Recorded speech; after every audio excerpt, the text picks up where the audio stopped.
बिस्मिल्लाहिर्रहमानिर्रहीम। ये हमारा लेक्चर नंबर 7 है इन केस, जो chapter number 4 FSc part second का मल्टीपल चॉइस क्वेश्चंस में कंटिन्यू किया हुआ है। ये सेंट्राइड के हवाले से बात हुई है।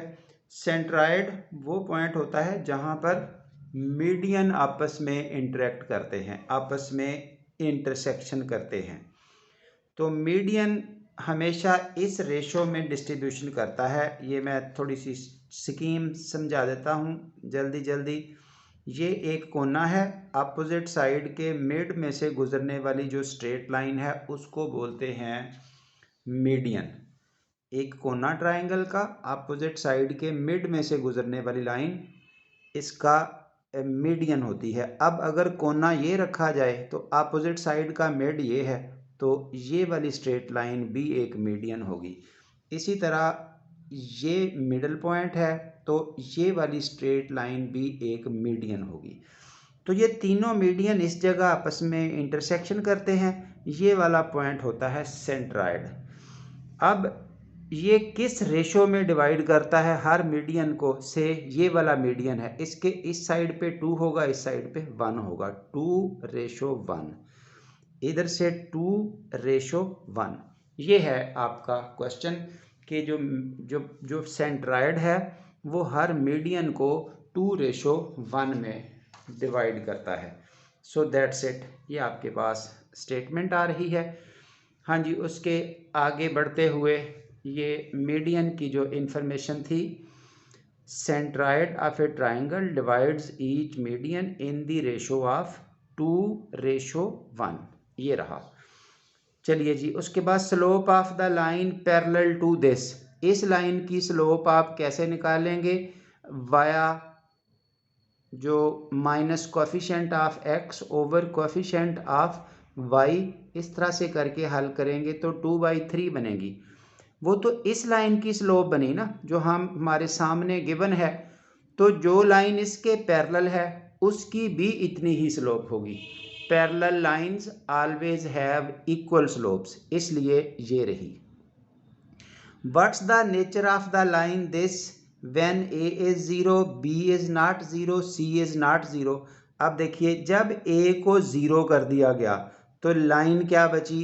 by plus c equal to 0। उस वक्त लाइन आपके पास ये बची by plus c equal to 0।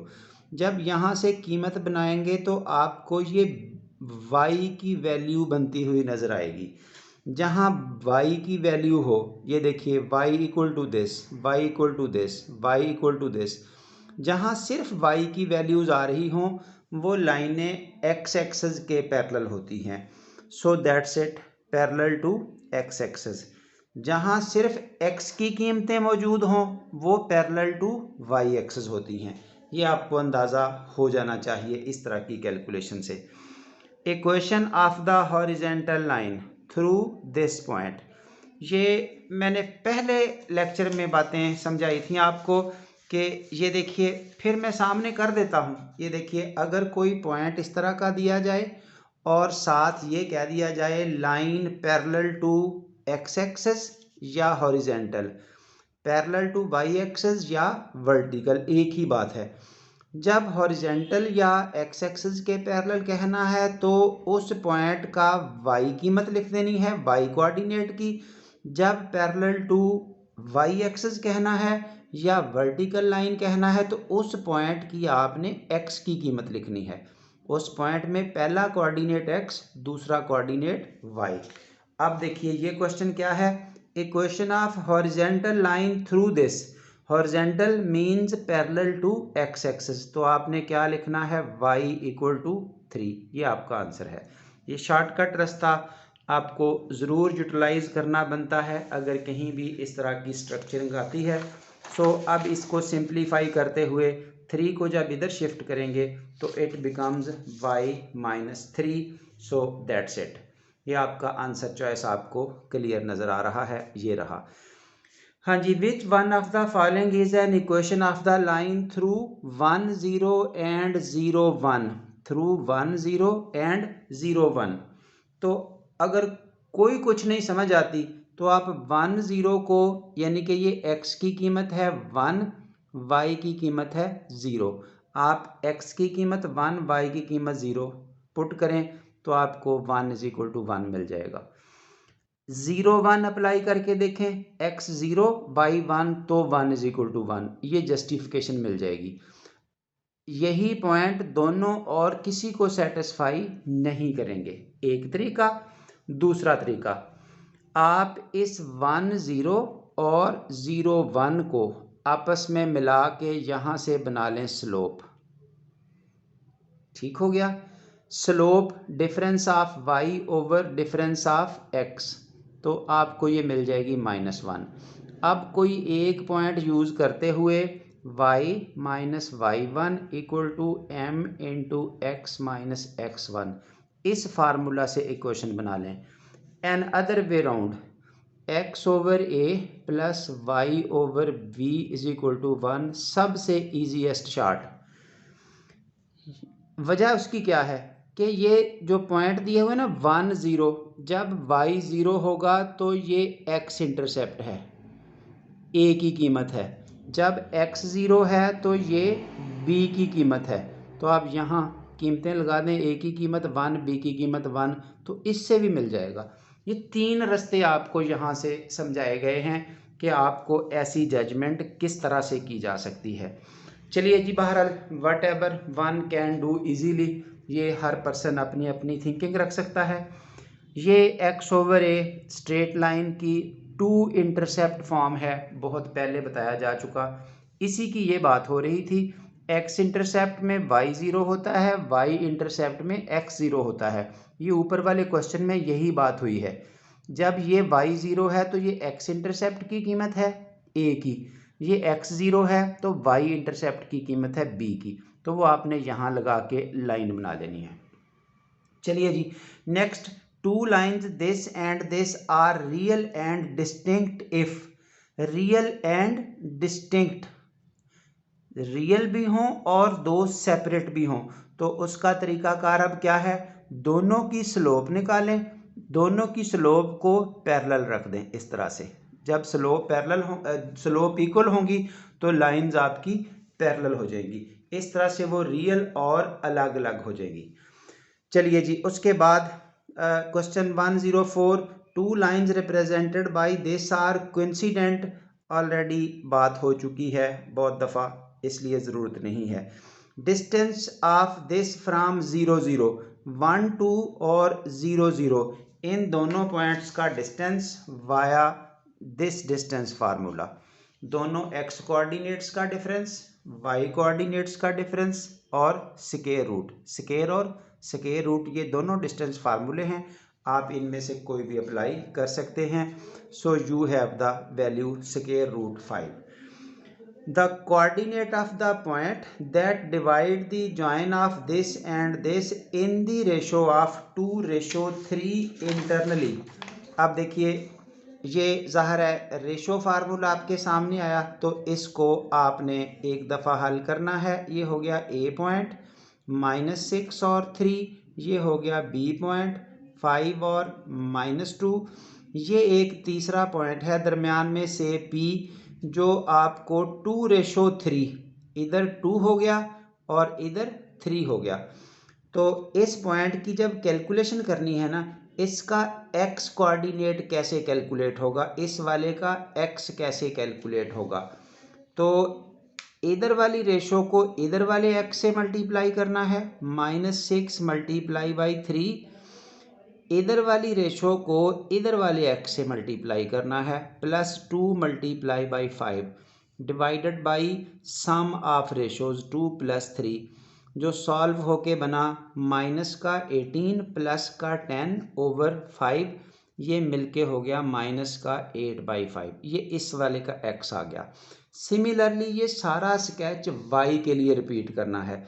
इधर वाली रेशो को इधर वाले y से मल्टीप्लाई करना है, 3 मल्टीप्लाई बाई 3, इधर वाली रेशो को इधर वाले y से मल्टीप्लाई करना है, 2 multiply by -2 divided by as it is sum of ratios, ये हो गया 9 - 4 ओवर 5 विच इज़ 5/5 और 1, तो ये आपका हो गया x, ये आपका हो गया y उस रिक्वायर्ड पॉइंट का।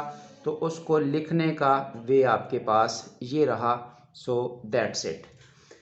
ठीक है, ये याद रखिए, ये इंटरनली डिवाइड करने की बात हुई है। अगर एक्सटर्नल डिवीजन होती, अगर आपको यही क्वेश्चन एक्सटर्नली कहा जाता तो आपने ये दरमियान में नेगेटिव का सिंबल डालना था, दरमियान में माइनस का सिंबल डालना था।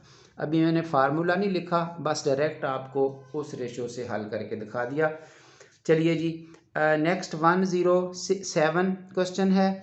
If a line have slope this then slope of its perpendicular line is. जो स्लोप ये एग्जिस्ट करती है, इसके परपेंडिकुलर जो लाइन है उसकी स्लोप बनाने का तरीका बहुत दफ़ा बताया जा चुका। नंबर 1, उसका रेसिप्रोकल लेना है, बटा उलटना है दूसरे लफ्ज़ों में, और एक साथ माइनस लगाना है। ये आती है परपेंडिकुलर लाइंस की स्लोप का आपस में link. Next, distance of this point from the line this. किसी लाइन से पॉइंट का डिस्टेंस निकालने का क्या तरीका है? ये देखिए, वो वाला पॉइंट उस लाइन में आपने पुट करना है, ये वाला पॉइंट इस लाइन में पुट करना है। ये देखिए d = 6 × 6, ये x की वैल्यू है आपकी 6, ये y की वैल्यू है आपकी -1। तो +-4 इंटू ये y की वैल्यू खुद से -1 +9 इसका मॉड डिवाइडेड बाई जो नंबर x के साथ आ रहा है उसका स्क्वायर, जो नंबर y के साथ आ रहा है उसका स्क्वायर और स्क्वायर रूट। तो ये हो गया 36, ये हो गया +4, वो हो गया +9 मिलके उसका मॉड नीचे 36 + 16 का रूट। ये ऊपर हो गया 49 का मॉड, नीचे हो गया 52 का रूट। ये मॉड का मकसद डिस्टेंस की वजह से प्लस था, तो वो पहले ही प्लस है इसलिए मॉड ख़त्म हुआ। सो you have the required one. ये आपके पास रिजल्ट बनाने का तरीका आ चुका। हाँ जी, equation of the line parallel to this, इसके पैरेलल कौन सी लाइन है? तो आपने इस लाइन की स्लोप देखनी है। इस लाइन की स्लोप है आपके पास ये -3, तो नीचे से नोट कर ले किसकी स्लोप -3 है। वाया डिवीज़न जो करके हम निकालते हैं coefficient of x over coefficient of y, negative sign लगा के कितनी ही लाइनों की कैलकुलेशन की है, वो आप चेक जब करेंगे तो आपको पता चल जाएगा कि कौन सी लाइन की स्लोप ये है। सो आंसर चॉइस आपके सामने है। Intercept of the equation of the line, ये क्वेश्चन गालबन रिपीट हो गया है। हाँ जी, उलट लिखा गया ना, ये देखिए यहाँ था ये 102 क्वेश्चन के ये कौन सी फॉर्मेट है, टू इंटरसेप्ट फॉर्म। यहाँ क्या है, थोड़ा क्वेश्चन पूछने का स्टाइल बदल गया कि इंटरसेप्ट फॉर्म कौन सी है, वो नीचे चॉइस में लिख दी गई। हाँ जी, at what angle the line this and this intersect. आप इसकी स्लोप निकालेंगे m1, इसकी स्लोप निकालेंगे m2। ठीक है, उसके बाद आप फार्मूला कौन सा लगाएंगे, tan ऑफ, ये देखें ना, अब मैं फार्मूला ढूंढ के लाऊं कहाँ से, कितनी दफ़ा पहले भी बताया जा चुका, ओवर 1 + m1 m2। तो इसमें जब लगाएंगे आपको आंसर, इसका जवाब एंगल का मिल जाएगा 0। जब एंगल 0 मिलेगा इसका मतलब है these lines will never intersect, these lines will never intersect. चलिए जी आगे, line this and this are perpendicular. Perpendicular का तरीका, इसकी स्लोप निकाल लें m1, इसकी स्लोप निकाल लें m2, और बाद में ये वाला काम करें m1 m2 = -1। Product of the slopes of perpendicular lines is -1। तो इसको यूज़ करते हुए हल करेंगे, आपको ये आंसर चॉइस मिल जाएगा। y coordinate of the centroid of the triangle, सिर्फ y कोऑर्डिनेट पूछा है, तो इसका y, इसका y, इसका y, तीनों को ऐड करें। ये देखिए 3 + 1 + 5 डिवाइडेड बाई 3, तो 5 3 8 9, तो आंसर ये 3 आ गया। सो ये रहा y कोऑर्डिनेट। पूरा पॉइंट पूछा होता तो x भी इसी तरह निकाल लेते। x कैसे निकालना है, x वाले तीनों को ऐड करके डिवाइडेड बाई 3 करना है। y निकालना है तो y वाले तीनों को ऐड करना है। चलिए जी, distance between parallel lines this and this, तो उसका तरीकाकार एक शॉर्टकट बताया जा रहा है। डिस्टेंस बिटवीन पैरेलल लाइंस, आपने ना ये देखिए दोनों के कोएफिशिएंट पहले एक जैसे कर लेने हैं। ये शॉर्टकट समझ लीजिए, 2x plus y plus y plus 1 equal to 0। दूसरी लाइन है 6x plus 3y plus 18 equal to 0। इन लाइनों का डिस्टेंस पूछा है। जिस तरह की ये है उसी तरह की ये बना लें। एक जैसी करने के लिए 3 कॉमन किया तो 2x plus y plus 9 plus 6 equal to 0। तो सिंप्लीफाई करके आपको कुछ ये रिज़ल्ट मिला। ठीक हो गया।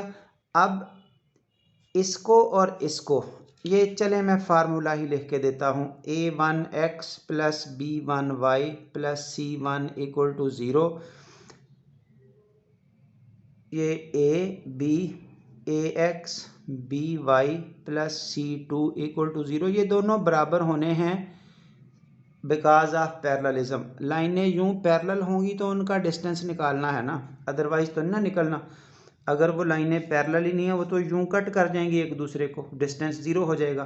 तो पैरेलल होने के लिए इनके कोएफिशिएंट बराबर करने हैं, जो हमने ये देखें यहाँ और यहाँ कर लिए हुए हैं। ठीक हो गया। उसके बाद ये जो कोएफिशिएंट बचते हैं इन दोनों का डिफरेंस मॉड लिया, नीचे क्या आया, ये जो कोएफिशिएंट एक जैसे हैं यानी कि a का स्क्वायर प्लस b का स्क्वायर और स्क्वायर रूट। ये है डिस्टेंस बिटवीन पैरेलल लाइंस का शॉर्टकट रास्ता। अब आपके पास 6 और 1 है तो 6 माइनस 1 ओवर 2 का स्क्वायर प्लस 1 का स्क्वायर और स्क्वायर रूट। ऊपर हो गया 5, नीचे क्या हो गया 5 का रूट। ये आपका आंसर है। तो इस 5 नीचे वाले जो रूट है उसको ऊपर शिफ्ट करने का तरीका इस तरह से आप डील कर सकते हैं। So after cancellation you have this square root 5। वो जिस सेंस में भी आपका आंसर हो वो तो डिपेंड करता है ना आंसर चॉइस पर। तो ये आपको फार्मूला समझ आ जाना चाहिए। शॉर्टकट रास्ता अगर दो पैरेलल लाइंस मौजूद हों तो पैरेललिज्म में ये कोएफिशिएंट बराबर करने ज़रूरी होते हैं। सो वो हमने किए। ठीक हो गया। अगर वो कोएफिशिएंट बराबर ना हो सकें तो फिर वो पैरेलल नहीं होंगी, उनका डिस्टेंस हमेशा 0 हो जाएगा। चलिए जी, a linear equation in 2 variables represents straight line always. तो ज़रा अब टाइम भी मैनेज करना है इसलिए मजबूरी है, यहाँ पे मैं क्लोज़ कर रहा हूँ इसको अगले लेक्चर के लिए। Thank you very much.